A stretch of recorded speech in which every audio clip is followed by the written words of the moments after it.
Baik, Bismillahirrahmanirrahim. Assalamualaikum warahmatullahi wabarakatuh. Alhamdulillahirrabbilalamin. Wassalatu wassalamu ala nabiyyina Muhammadin wa ala alihi wa sahbihi ajma'in. Amma ba'd. Jumpa lagi dengan saya teman-teman sekalian. Setelah kemarin kita bicara terkait dengan perlengkapan haji, kita akan kilas balik sedikit terkait dengan kewajiban dan hak jemaah haji ya. Kenapa tulisannya kewajiban dan hak, Pak? Bukan hak dan kewajiban. Nah, karena kewajibannya lebih sedikit daripada hak, jadi kita bicara dulu kewajiban jemaah haji, kemudian haknya apa saja.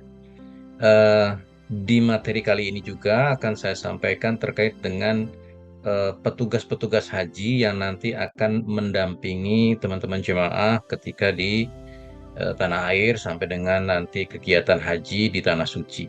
Ya, baik. Saya akan berpindah ke mode slide, teman-teman sekalian. Baik, saat ini saya ada di mode slide, teman-teman sekalian. Ya, kemarin kita sudah bicara tentang perlengkapan haji. Kali ini kewajiban dan hak jemaah haji, ya. Nah, ini teman-teman sekalian, kewajibannya apa saja ya terkait dengan pelaksanaan haji. Pertama, jemaah mendaftarkan diri ke kantor Kementerian Agama di kabupaten atau kota bagi jemaah haji reguler ya. Jadi wajib mendaftarkan diri, itu kewajibannya. Selanjutnya khusus untuk jemaah haji khusus atau ONH Plus, dia wajib mendaftarkan diri ke PIHK, penyelenggara ibadah haji khusus ya, yang terhubung ke Siskohat. Tentunya PIHK-nya harus yang sudah terdaftar di Kementerian Agama ya. Gimana cara ceknya, Pak? Teman-teman silakan masuk ke websitenya Kementerian Agama. Di situ ada daftar nama PIHK ya. Nanti teman-teman ketikkan saja di situ kota kabupatennya. Nanti seluruh PIHK yang ada di situ bisa muncul. Kalau tidak muncul, berarti dia belum terdaftar atau nonaktif dari Kementerian Agama ya, sudah dinonaktifkan maksudnya. Baik, selanjutnya kewajiban berikutnya adalah membayar BP yang disetorkan ke BPS BP, Bank Penerima Setoran Biaya Perjalanan Ibadah Haji ya. Jadi setornya ke BPS ya, Bank Penerima Setoran, bukan ke Kementerian Agama ya, nanti salah setor. Kemudian selanjutnya untuk jamaah haji khusus ya, itu juga harus lapor ke kantor Kementerian Agama di kabupaten dan kota melalui PHK-nya ya, melalui agennya gitulah istilahnya ya. Jadi dia harus daftar juga. Oleh karenanya agennya atau PIHK-nya harus yang resmi terdaftar di Kementerian Agama. Ya. Selanjutnya kewajiban berikutnya adalah memenuhi persyaratan dan mematuhi ketentuan dalam penyelenggaraan ibadah haji. Ya, dalam pelaksanaan ibadah haji itu ada beberapa persyaratan dan ada beberapa ketentuan dan itu harus ditaati oleh jemaah. Ya, ini kewajibannya. Selanjutnya, nah ini haknya. Haknya nanti lebih banyak teman-teman sekalian ya.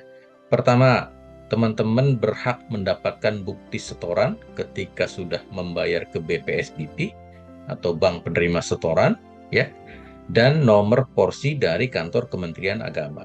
Jadi setelah setor, dapat bukti bukti setorannya dibawa ke kantor Kementerian Agama, didaftarkan, nanti teman-teman dapat nomor porsi ya.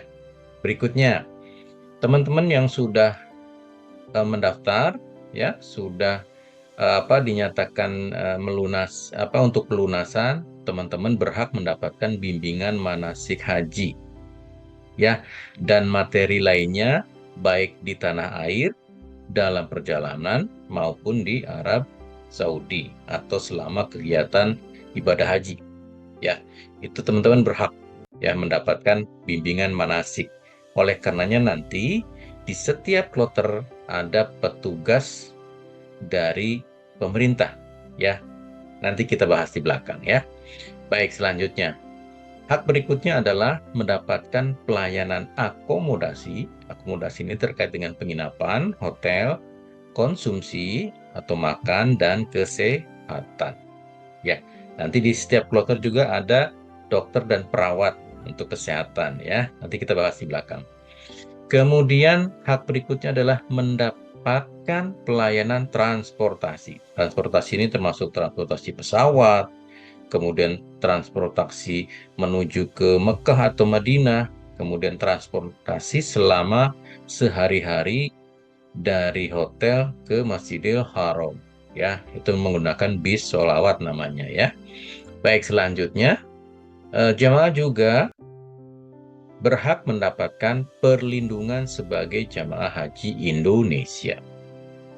Ya, kalau kita daftarnya resmi, tentu kita dilindungi oleh pemerintah Indonesia. Barangkali nanti ada sesuatu hal yang tidak kita inginkan terjadi di Arab Saudi, pemerintah Indonesia akan melindungi jemaah haji Indonesia. Ya, kalau tidak resmi, ya urusan masing-masing lah, ya. Baik, selanjutnya. Nah, ini masih hak teman-teman sekalian. Berikutnya adalah mendapatkan identitas haji. Identitas haji apa, Pak? Gelang haji. Ya, di situ ada nomor paspor, ada nama kita, ada kloter, ada maktab. Nah, itu di gelang haji. Nanti ke depan akan kita bahas terkait dengan gelang haji. Kemudian jamaah juga berhak mendapatkan asuransi jiwa, ya, ketika jamaah melaksanakan haji, kemudian wafat selama pelaksanaan haji, itu mendapatkan asuransi jiwa. Nanti ahli warisnya bisa mengklaim asuransi jiwanya, ya. Baik. Selanjutnya, jemaah juga berhak mendapatkan pelayanan khusus bagi jamaah haji penyandang disabilitas, ya, atau tunadaksa, tunarungu, ya. Ada pelayanan khusus untuk khusus disabilitas. Berikutnya, jemaah haji berhak mendapatkan informasi pelaksanaan ibadah haji. Nah, ini yang kadang-kadang kita terlewat, teman-teman sekalian, ya. Seharusnya informasi itu disampaikan, jadi kita tahu kapan kita pelunasan, kapan kita kesehatan, kapan kita vaksin, kapan kita manasik, itu harusnya kita dikasih tahu. Tapi kenyataannya kita nyari sendiri gitu kan. Akhirnya nyari sendiri. Saya kemarin waktu mau berangkat haji pusing nyari informasi, akhirnya saya masuk KBIH karena informasi dari KBIH lebih cepat daripada dari Kementerian Agama, ya. Jadi Kementerian Agama pelaksananya sudah, pemberitaannya baru nyusul tuh. Jadi ketinggalan terus, ya. Jadi itu salah satu mungkin harus diperbaiki oleh teman-teman di Kementerian Agama terkait dengan informasi, ya. Padahal nomor WA-nya sudah disimpan tuh sama teman-teman di Kementerian Agama, kan tinggal di WA saja, ya. Sekarang sudah modern, canggih gitu, ya. Tapi mudah-mudahan ke depan semakin baik. Berikutnya, jamaah haji berhak memilih sendiri PIHK, penyelenggara ibadah haji khusus atau travel agent, ya, khusus untuk jemaah haji khusus. Jadi dia boleh milih sendiri siapapun gitu, ya, tanpa dibatasi, ya. Mana yang cocok silahkan, ya. Kemudian berikutnya, jamaah haji berhak melimpahkan nomor porsi kepada suami, istri, ayah, ibu, anak kandung, atau saudara kandung. Ya, berhak melimpahkan tuh, Mas. Misalkan yang bersangkutan tidak bisa berangkat karena sesuatu hal, apakah sakit, ataukah dan lain sebagainya, itu nomor porsinya berhak dilimpahkan ke suaminya, atau ke istrinya, atau ke ayah, atau ke ibu, anak kandung, atau saudara kandung. Ya, kemarin ada pertanyaan dari teman-teman subscriber channel saya, Pak, saya ini apa namanya, ya, ponakan, ya, bukan anak kandung, ponakan. Nggak bisa ya, Pak, ya? Ya, menurut ketentuannya nggak bisa, teman-teman, ya. Jadi satu garis lurus, ya, satu garis lurus, satu tingkat. Jadi ke atas tuh ayah dan ibu, ya, ke bawah tuh anak, ke samping tuh saudara kandung. Nah, kira-kira seperti itu. Jadi kalau udah 2 tingkat, misalkan ke kakek nggak bisa, ya, atau ke cucu nggak bisa juga. kan 2 tingkat ya. Hari ini 1 tingkat, 1 derajat, 1 tingkat. Atau ke saudara sepupu nggak bisa, harus saudara kandung ya. Baik, selanjutnya. Nah, ini terkait dengan petugas haji. Nah, tadi kewajibannya sudah, haknya sudah. Sekarang bagaimana teman-teman untuk mengklaim haknya jika haknya belum dipenuhi ya? Caranya adalah dengan menghubungi PPIH yang ikut dalam kloter masing-masing. Ya, dalam satu kloter di situ ada petugas PPIH atau petugas penyelenggara ibadah haji yang diangkat dan ditetapkan oleh Menteri Agama dalam hari ini ya. Nah, PPIH ini ada beberapa tingkatan. Ada tingkat pusat, ada PPIH di Arab Saudi, ada PPIH di embarkasi, ada juga PPIH yang di kloter atau kelompok terbang.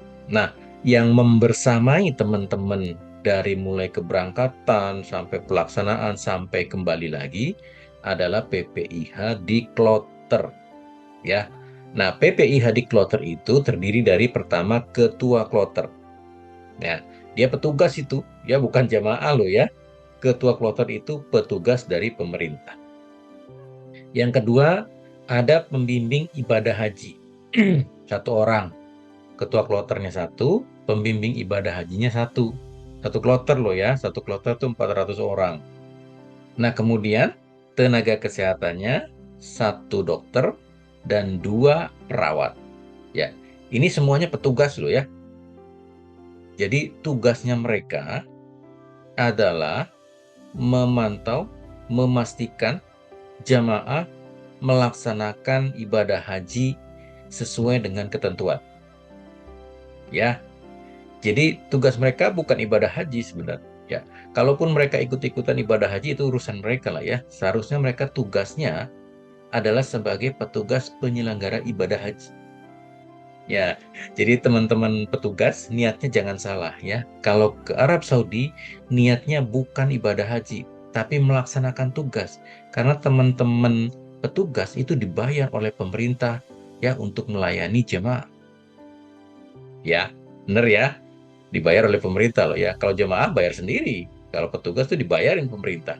Sudahlah dibayarin, digaji pula. Nah, dikasih honor pula. Nah, seperti itu ya. Jadi begitu. Nah, kemudian selanjutnya biaya PPIH ya petugas penyelenggara ibadah haji ini dibebankan pada APBN, anggaran pendapatan dan belanja negara. Nah, ingat ya, ongkosnya, honornya itu dibebankan kepada anggaran negara. Jadi teman-teman petugas itu sudah dapat honor, sudah dapat gaji, tugasnya adalah melayani jemaah. Bukan ibadah haji loh ya, melayani.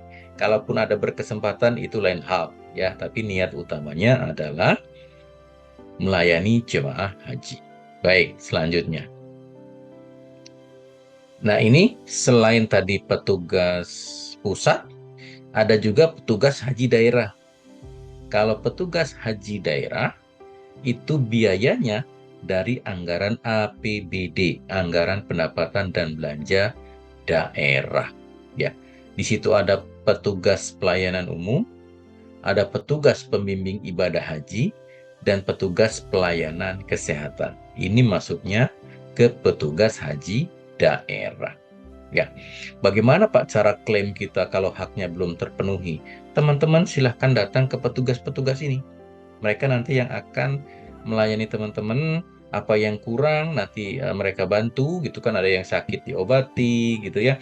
Ada yang kesasar dicari, itu tugasnya mereka tuh ya. Kemudian ada yang belum paham ibadah haji, nanti ada pembimbing, dia yang tanggung jawab tuh ya. Oleh karenanya pembimbing ibadah haji ini tugasnya berat dan tanggung jawabnya berat. Beratnya kenapa Pak? Kalau ada 1 orang jemaah haji saja yang salah atau tidak melaksanakan rukun wajib, dosanya sama dia tuh. Ya, dia udah digaji. Udah digaji ya teman-teman ya. Jadi tugasnya berat. Mereka harus membimbing 400 jamaah. Bayangkan, 400 pembimbingnya cuma 1. Bisa dibayangkan ya. Jadi bayangkan ya. Jadi teman-teman jamaah sebelum berangkat pahami dulu manasik, ketentuan-ketentuannya dan segala macamnya. Jangan terlalu mengandalkan pembimbing ibadah haji karena dia satu orang yang satu kloter tuh 400 orang, 400 lebih ya. Jadi agak susah tuh coveragenya. Oleh karenanya itu paling sibuk adalah pembimbing ibadah haji. Nanti kalau di pesawat, misalkan kemarin kami gelombang 2 gitu kan, gelombang 2 itu ihramnya adalah di atas pesawat, di atas yalamlam. Itu sibuk tuh petugas pembimbing tuh dari ujung ke ujung. Ayo baca niat, ayo baca niat, ayo baca niat. Karena kalau tidak niat, tidak ikrar niat untuk umroh, itu umrohnya batal, itu hajinya juga bisa batal itu, bisa kena dam ya. Nanti kita bicara tentang sanksi ya, larangan dan sanksi dan dam. Nanti ke depan kita akan bicarakan ya. Jadi beliaulah yang paling sibuk itu, memantau, ditanya satu-satu. Siapa yang belum ini, siapa yang belum ini, siapa yang belum paham ya, seperti itu ya kira-kira ya. Baik. Selanjutnya, ini ada sedikit keterangan teman-teman sekalian. Satu kloter atau kelompok terbang, jadi kloter itu singkatan ya. Kelompok terbang, kloter ya. Satu kloter itu terdiri dari 10 rombongan. Ya, teman-teman, yang masuk kloter itu satu kloter itu ada 10 rombongan dibagi. Nah, setiap rombongan terdiri dari 4 regu. Ya, satu regu rata isinya 10 orang plus satu ketua regu. Oleh karena satu regu itu rata-rata 11 orang. Ya, 11 kalau dikali 4 jadi 44 ya. Kalau dikali 10 jadi 440 orang. Jadi satu kloter itu isinya rata-rata 440 orang. Ada yang kurang, ada yang lebih. Eh, itu tergantung nanti kapasitas pesawat gitu ya. Kemudian apa jumlah jemaah ya itu. Tapi rata-rata sekitar 440 orang ya. Nanti satu regu dipimpin oleh kepala regu, namanya karu biasanya singkatannya. Di satu rombongan nanti dikepalai oleh satu kepala rombongan atau biasa disebut karom ya. Nanti yang kalau dijadikan satu itu diketuai atau dikepalai oleh ketua kloter ya. Nah, ketua kloter itu dapat gaji dan honor dari pemerintah, termasuk kepala rombongan dan kepala regu. Ya, karom dan karu itu dapat honor teman-teman sekalian ya. Jadi kalau teman-teman yang ditunjuk sebagai karom, sebagai karu, itu nanti ada honor dari pemerintah. Oleh karenanya harus melayani jamaah karena dia sudah dapat honor. Gitu ya kira-kira ya. Tugasnya karu sama karom apa Pak? Tugasnya membantu ketua kloter memastikan setiap anggotanya melaksanakan ibadah sesuai ketentuan gitu kira-kira ya. Baik, selanjutnya. Nah, ini sedikit gambaran teman-teman. Kemarin ada yang tanya, Pak, kok ada dana APBN untuk haji padahal kita sudah bayar? Ya, gitu ya. Nah, ini gambarannya teman-teman.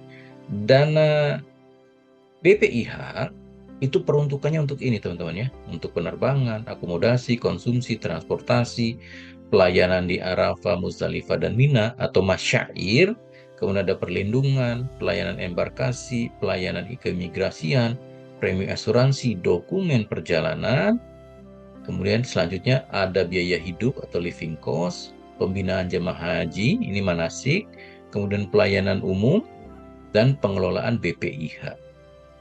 Nah, terus Pak, yang dana APBN APBD itu kemana larinya?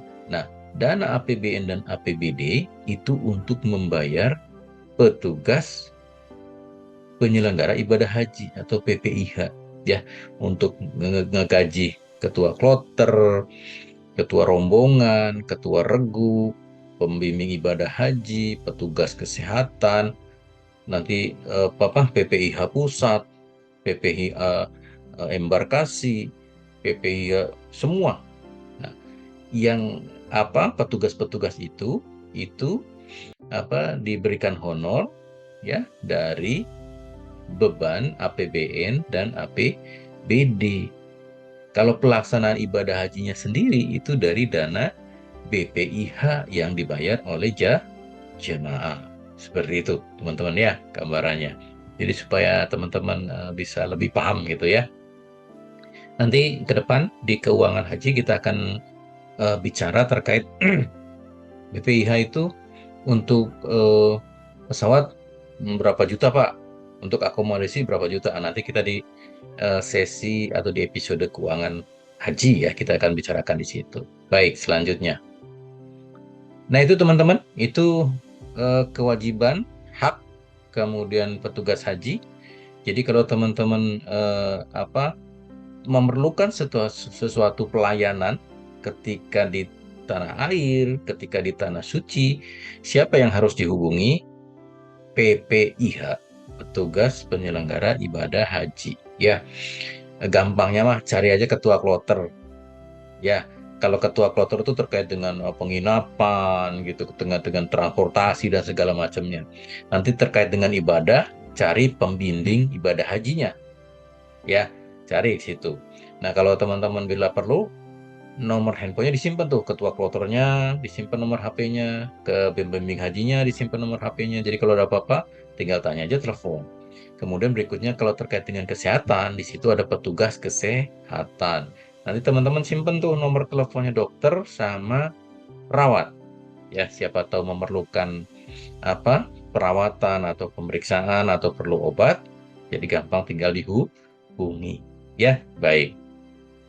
Ke depan kita akan membicarakan aplikasi haji. Beberapa aplikasi telah pernah saya bahas ya. Haji Pintar, Telejamaah, Nusuk, itu sudah pernah saya bahas di kesempatan-kesempatan yang lalu. Nanti ke depan akan saya tuliskan linknya, jadi supaya teman-teman gampang nyarinya. Yang akan saya bahas nanti adalah aplikasi yang terbaru, yang baru 2023 kemarin adalah perekaman biometrik menggunakan aplikasi Saudi Visa Bio. Nanti saya akan terangkan itu di aplikasi. Dan ada satu aplikasi yang baru juga, aplikasi pusaka. Apalagi nih Pak, aplikasi pusaka, wis aneh-aneh katanya. Kebanyakan aplikasi pusing saya Pak katanya. Ya, pokoknya ya teman-teman, kalau terkendala dengan teknologi, teman-teman nanti nempel aja sama yang muda-muda atau nempel sama petugas haji, insya Allah nanti aman lah ya. Begitu ya. Baik, selanjutnya. Nah itu teman-teman ya, itu terkait dengan kewajiban dan hak ya. Mudah-mudahan teman-teman nanti mendapatkan hak sesuai yang sudah ditentukan. Tapi ingat, kewajibannya juga dilaksanakan gitu ya. Kewajibannya tidak banyak, tadi ya hanya 5, nanti haknya bisa sampai dapat 10. Oh, dapat bonus dong Pak ya. Ya seperti itulah kira-kira ya. Baik, itu saja yang bisa saya sampaikan teman-teman kalian. Terima kasih atas perhatian, mohon maaf atas segala kekurangan. Assalamualaikum warahmatullahi wabarakatuh.